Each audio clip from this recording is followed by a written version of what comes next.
अध्याय 4। मैं ये कहता हूं कि वारिस जब तक बालक है, यद्यपि सब वस्तुओं का स्वामी है, तो भी उसमें और दास में कुछ भेद नहीं, परंतु पिता के ठहराए हुए समय तक रक्षकों और भंडारियों के वश में रहता है। वैसे ही हम भी जब बालक थे तो संसार की आदि शिक्षा के वश में होकर दास बने हुए थे, परंतु जब समय पूरा हुआ तो परमेश्वर ने अपने पुत्र को भेजा, जो स्त्री से जन्मा और व्यवस्था के अधीन उत्पन्न हुआ, ताकि व्यवस्था के अधीनों को मोल लेकर छुड़ा ले और हमको ले पालक होने का पद मिले। और तुम जो पुत्र हो, इसलिए परमेश्वर ने अपने पुत्र के आत्मा को, जो हे अब्बा, हे पिता कहकर पुकारता है, हमारे हृदय में भेजा है। इसलिए तू अब दास नहीं परंतु पुत्र है, और जब पुत्र हुआ तो परमेश्वर के द्वारा वारिस भी हुआ।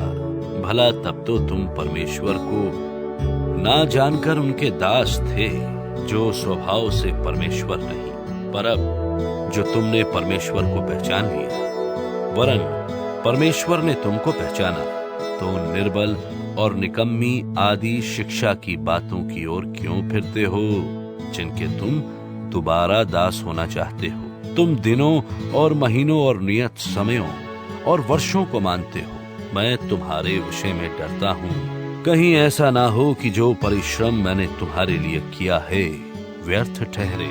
हे भाइयों, मैं तुमसे विनती करता हूँ, तुम मेरे समान हो जाओ, क्योंकि मैं भी तुम्हारे समान हुआ। तुमने मेरा कुछ बिगाड़ा नहीं, पर तुम जानते हो कि पहले पहल मैंने शरीर की निर्बलता के कारण तुम्हें सुसमाचार सुनाया, और तुमने मेरी शारीरिक दशा को, जो तुम्हारी परीक्षा का कारण थी, तुच्छ ना जाना, ना उससे घृणा की, और परमेश्वर के दूत वरन मसीही के समान मुझे ग्रहण किया। तो वो तुम्हारा आनंद मनाना कहाँ गया? मैं तुम्हारा गवाह हूं कि यदि हो सकता तो तुम अपनी आंखें भी निकाल कर मुझे दे देते। तो क्या तुमसे सच बोलने के कारण मैं तुम्हारा बैरी बन गया हूं? वे तुम्हें मित्र बनाना तो चाहते हैं, पर भली मनसा से नहीं, वरन तुम्हें अलग करना चाहते हैं कि तुम उन्हीं को मित्र बना लो। पर यह भी अच्छा है कि भली बात में हर समय मित्र बनाने का यत्न किया जाए, न केवल उसी समय कि जब मैं तुम्हारे साथ रहता हूं। हे मेरे बालकों, जब तक तुम में मसीह का रूप ना बन जाए, तब तक मैं तुम्हारे लिए फिर जच्चा की सी पीड़ाएं सहता हूं। इच्छा तो ये होती है कि अब तुम्हारे पास आकर और ही प्रकार से बोलूं, क्योंकि तुम्हारे विषय में मुझे संदेह है।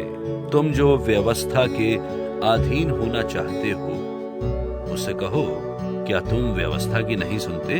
ये लिखा है कि इब्राहिम के 2 पुत्र हुए, एक दासी से और एक स्वतंत्र स्त्री से, परंतु जो दासी से हुआ वो शारीरिक रीति से जन्मा, और जो स्वतंत्र स्त्री से हुआ वो प्रतिज्ञा के अनुसार जन्मा।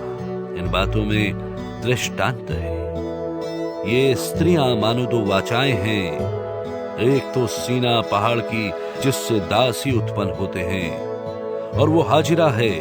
हाजिरा मानो अरब का सीना पहाड़ है, और आधुनिक यरूशलेम उसके तुल्य है, क्योंकि वो अपने बालकों समेत दासत्व में है।